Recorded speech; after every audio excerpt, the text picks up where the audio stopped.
The King and Queen of Hearts were seated on their throne when they arrived, with a great crowd assembled about them. All sorts of little birds and beasts, as well as the whole pack of cards. The knave was standing before them in chains, with a soldier on each side to guard him. And near the king was the white rabbit, with a trumpet in one hand and a scroll of parchment in the other. In the very middle of the court was a table with a large dish of tarts upon it. They looked so good that it made Alice quite hungry to look at them. I'd wish they'd get the trial done, she thought, and hand round the refreshments. But there seemed to be no chance of this, so she began looking at everything about her to pass away the time.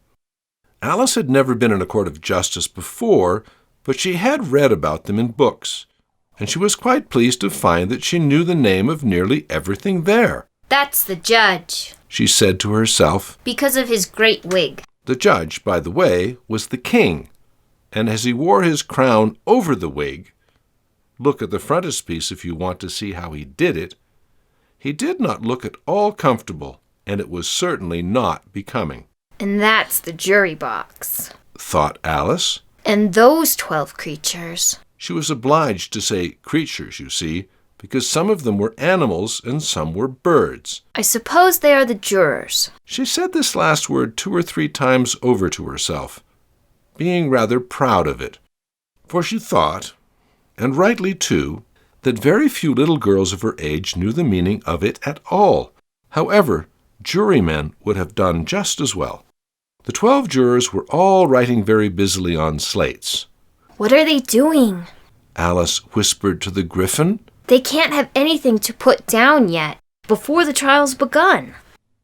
They're putting down their names, the Gryphon whispered in reply, for fear they should forget them before the end of the trial. Stupid things! Alice began in a loud, indignant voice, but she stopped hastily, for the white rabbit cried out, "Silence in the court!" And the king put on his spectacles and looked anxiously round to make out who was talking.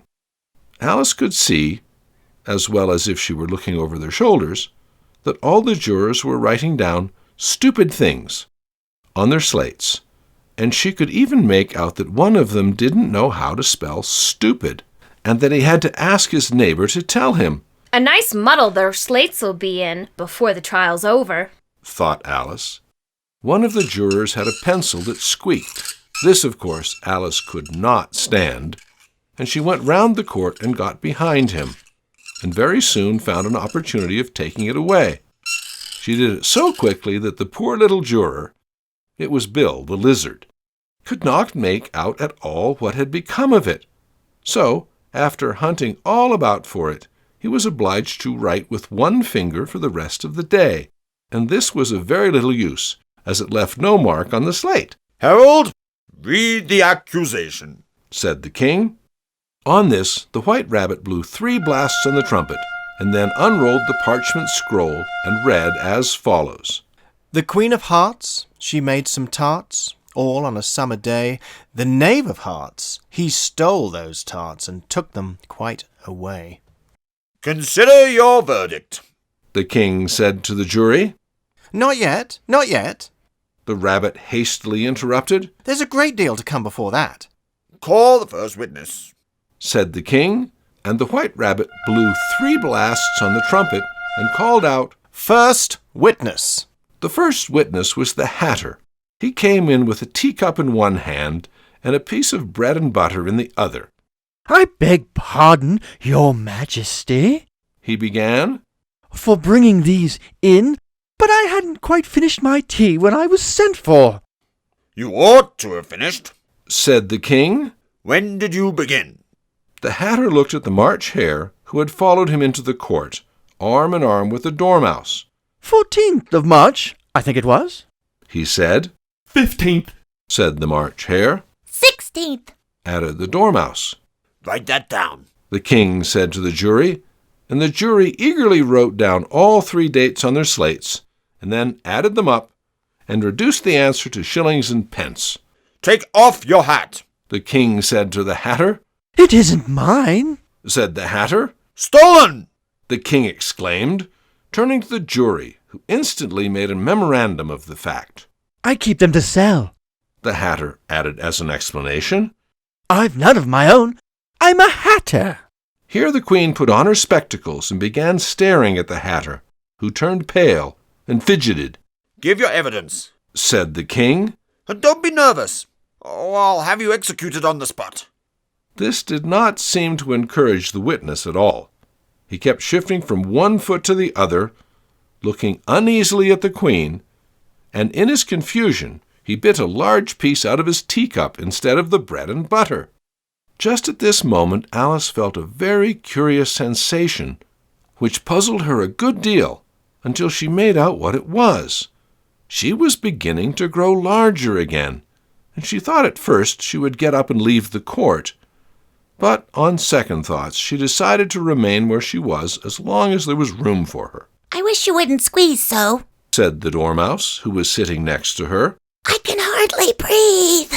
I can't help it. Said Alice very meekly. I'm growing. You've no right to grow here.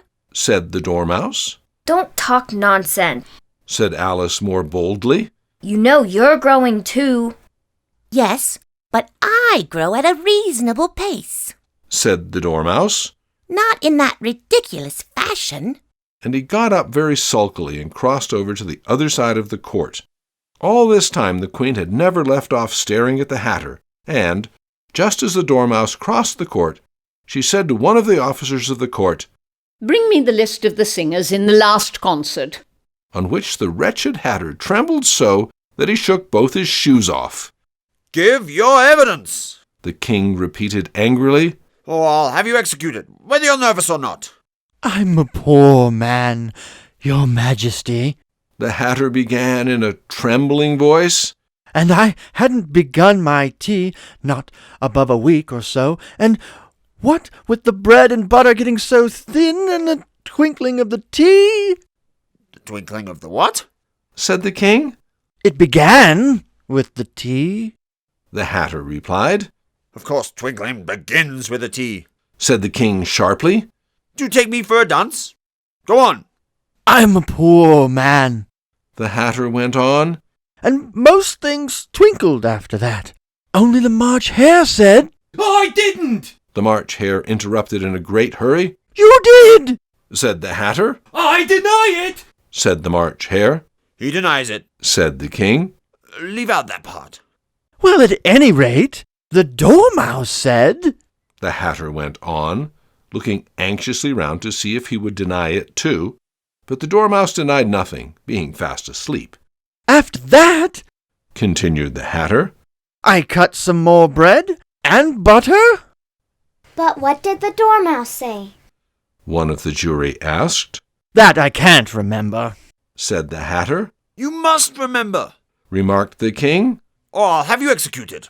The miserable Hatter dropped his teacup and bread and butter and went down on one knee. I'm a poor man, Your Majesty. He began. You're a very poor speaker. Said the King. Here one of the guinea pigs cheered. Yay! And was immediately suppressed by the officers of the court. As that is rather a hard word, I will just explain to you how it was done. They had a large canvas bag which tied up at the mouth with strings. Into this they slipped the guinea pig, head first, and then sat upon it, I'm glad I've seen that done. thought Alice.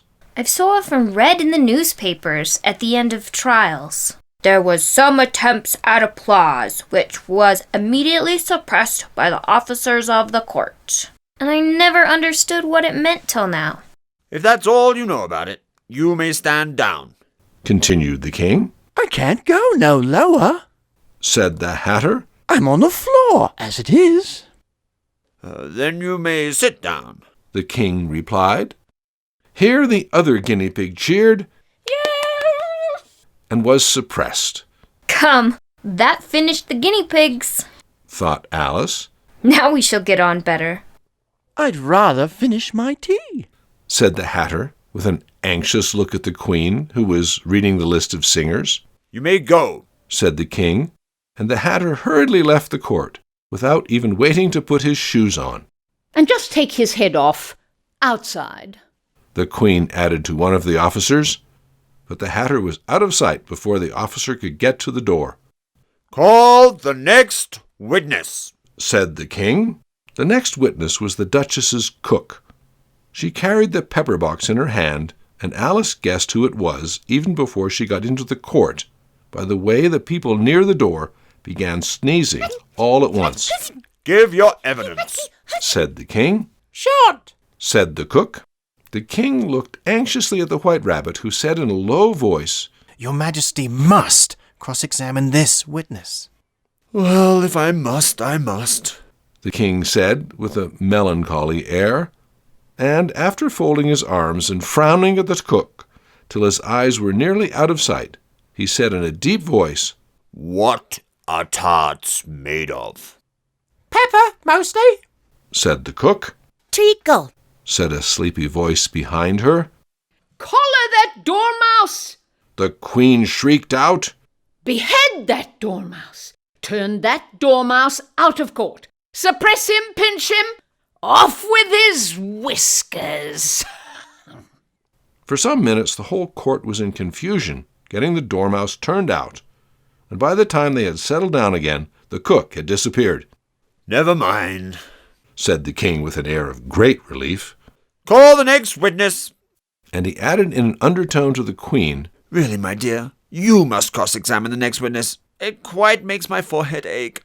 Alice watched the White Rabbit as he fumbled over the list, feeling very curious to see what the next witness would be like. For they haven't got much evidence yet, she said to herself.